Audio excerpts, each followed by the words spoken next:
Senior minister na be jina ho hwe no. Okwahwe. Richard say Mrs. Ania na apostle. Enti me wie na apostle a. Na maba asem information ankasa na ye pese ye convey informative for ni abaso. Information e won hia ye. Anti information e mayen. De muka ni yeti. Abusha for abna poku ahwene e enra title of the man ye information minister. Ye call meeting. Abna I didn't need the information minister ma. Ayo me da se. Na mama nchie tiefo nyina na ya hwefo Facebook na menchia wo. Enkobodie no eye enya ne tintin bia se nyina ye nim sanya me adoma. Boso ye wo mu ya nde toso adunum ekosini dunson. Na NPP amanyoko no ekoto aba akwakoyi akandifo be di party nanim. Eye national executive. Okay, right. Na ne santi no na sa oba Adom brands ye wo multimedia. Yesi ye wo election headquarters. Okay. Ne santi no penifo kika masiani eye eda no so from Friday na akokosi ni Sunday. Yeah, okay.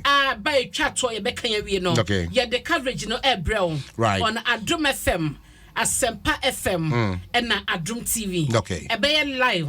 Right. Na wankasa wonim sade ye no dada no.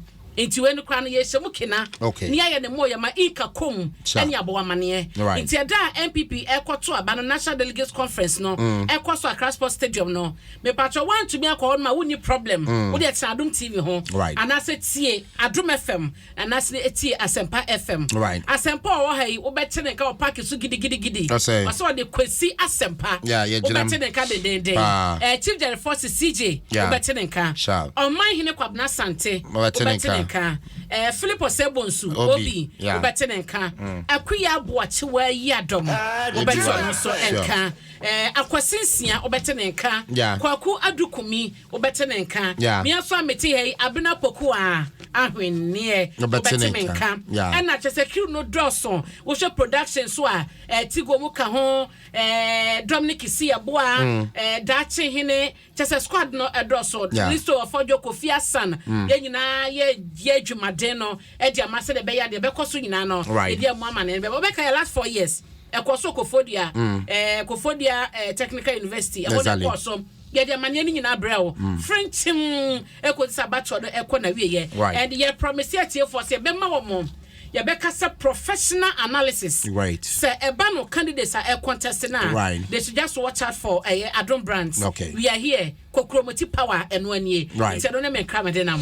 Great, inti abusiafo abna poku ahwene abomo enkaye boma mane se efi next week Friday efi de be na watch ekopem kwasiada ye ginemu Accra Sports Stadium. Of course the NPP or national executive elections no exactly ye the Abraham. Great, I don't see the for election headquarters anyway inti abusia kokromoti power ebekoye pa great asem dwen count abapoku afede yemfa democrat no and daily guide wrong. Me the daily guide na esase.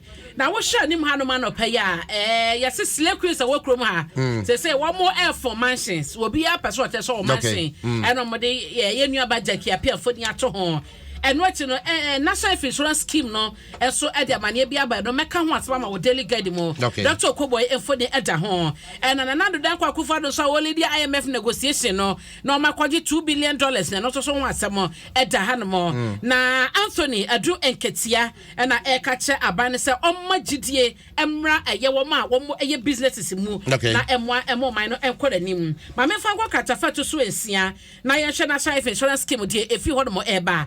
Na me patro se wonim se mpempi no ano eya na eya health insurance for womo e kasa empo no hospitals ahodo ya womo edi eya insurance no eya adwuma womo ya adwuma ni wia na bia wakwakoje ne kakra we hoso oje di fra banchen na se ye kasa no empanyifo edi hihye agu akwan so ya womo e kire se enne no 30% 30% and now one more enfan say enro ya yeto ene ade no wo di emu ha mu chichemu no aduasa na wo ebetua broso ade amase de beye na eba no enro be yare kwa yare sabia be kwa kwaja pomde papa ene obitumi jaba be kaso yare kwampo na ko hospital na ukita okada ya ma wa ye para bebre no akasa asam no na ene no doctor okoboy ya wono national insurance authority no wo chief executive kyerɛ wamo ama enyoma akɔ n'animu kakra sɛ de bɛboa na ɛhefa tokro bi a wohyɛ mu no sɛ kɔba sɛ wohia apomuden ɛhwɛ na ɛkɔ yie di a wɔsɛ wonya sa akwanya no na nso yɛhwɛ ma wo ho tɔm nti no ɛho asam ɛba ha na wɔde edi dwuma ɔsɛ yɛ wɔ National Insurance Act 852 ɛyɛ Act 2012 no ɛno ɛna makwan masa upward review tariffs no wɔmo ɛde ɛyɛ adwuma nti ɛso na ogyina ɛde sa nkyɛmu wei aba details ne nyina no ɛwɔ daily guide katafa to so miɛnsa ya wɔn sa ɛka bi apakyɛ obetumi akenkan na medo ɛbɛkɔ ɛyɛ katafa ɛtɔ so nkron na ɛhɔ no no ahu ɛna mede ɛbɛwie wɔ daily guide mu ɛsan sɛ mpɛso no bɔbɔ de aka ne nyina so kama de ma na asɛm me hu ha no mama ni gye Yera Francis asɛmfo boate ɛna ne mfoni ɛda ha yi wɔne ɛsoafo no ɛhwɛ adansie ɛso ɛwɔ kurowe mu ya release scammer no oh there be na okasa about rent reforms no wo say eba na dan na ye han na in fact ye bre so ati ase men kasi Ghana for bre obia ebre unless the ono so wonye sika sini dan na ono ne hwato no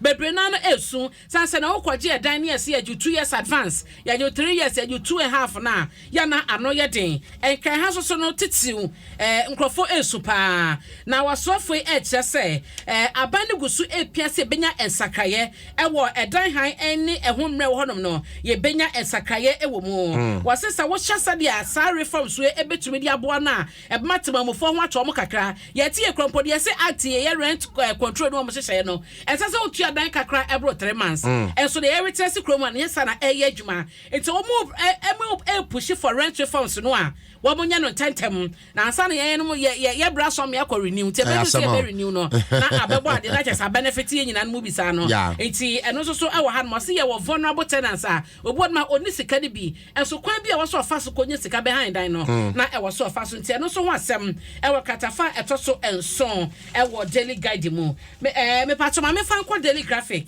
na yɛhwɛ IMF foɔ ɛba o awa tu na ɛnɛ ɛno mo bepie mu ɛwɔ Ghana ha ni nyina no ɛyɛ aban $2 billion a wɔhwɛ sɛ ne sabɛka ɛde afi IMF na bɛboa ama enyoma so atoto mu yɛ di ama Ghana foɔ na emu no wɔn kyɛ sɛ a high level delegation ɛna efi IMF ya ɛnɛ wɔn ebedru mu Ghana ne mpanyinfoɔ abɛhyɛ nkitawudi ase yɛ Ghana ban abɛhyɛ nkitawudi ase wɔn mission chief ɛyɛ Shalevich Carlos Shalevich wano ena waye mission chief a wodi team nanim of senior officials every IMF wo head office ya wo Washington DC United States of America ebepie mo ewo Ghana wo HM se county resident representative Dr. Albert na mama wono so ebe kan wo bi abepie mo ewo Ghana ha na eba no Ghana efam wo mampani akufuado adogaga do preman wono ena edit task force of economists ena asoafo ena avutufo ahodo a womo ebeka ne ho ena ebekwa kohyia kodi sankitawdie no womo kyasa so enso ehye omaye sikasem so womo so edit team eno so no aye omo mutima bobe ewo sikasem ntotoye ene aye social technocrats ahodo ebekwa kohyia mama nkitawdie no akoso womo bedi na wotwemu a ewo Ghana na womo de atoto enwoma timpacho eno so ho asem daily graphic adiaba nti ene womo ebeba bepiem de amedi wiama ewo graphic mu so no no kra mo di mu ko bebre no ano acheche fon ka bo mu ko mo chese ne wo mo di o mu kukura mu kaka nyina gu on ma wo mo nko kyade wo mo di o mu kola cost of living allowance exactly nye sade a tintontan wonko enkokyade de eno so eho asem ewo daily graphic da bokrata no anim na yenko Ghanaian Times ha na mewie ama ho okay answer no beko Ghanaian Times no quickly ma memfa tie ne ahwefo nko adomonline.com busia adomonline.com there is this sad story I say popular Nollywood actor reportedly homeless. Now, in fact, papa ni mfonye ni baby opa indeed arehuye pa. And akojo upon kromaso akasa for National Cathedral sika yetua ho. But no so ba adomonline.com obehu na face so entertainment osha for yamponsa wa say Daddy Lumba and a man on the first international travel experience and or Daddy Lumba asepa and our face so Nkranza Medano the family of murdered Nkranza trader no demanded independent autopsy obekaya Nkranza branch na yes police for ekofa ne fie ko bone tu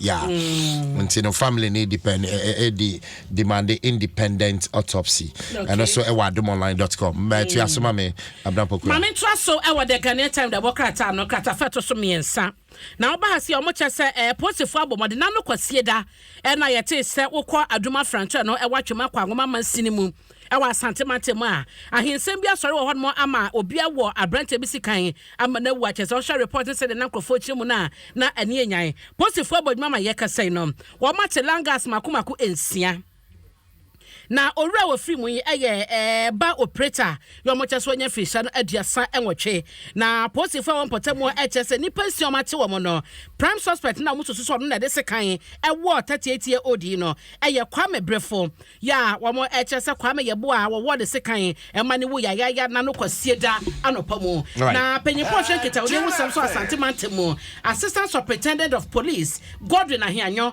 na edisa mane boy eto sabtwafo animu ya wo mo cheso mo gusu eye hyehyemu na ode safo nyina akwakogina court na de wafri mu yidie omo chese na mu no Confederate Teaching Hospital na omo de no akwose enti asapa ma mfa wo ewie wo abna program ni asomdwe ka ye na wase bebre why information minister me da say why adwuma de santi ye to aso akwa ya me ne hene it is well CJ twam feature ho abusua na poso me mfa seda master assurance your solid partner on me na kasa enti me twa won so ai wo say me twa won CJ oba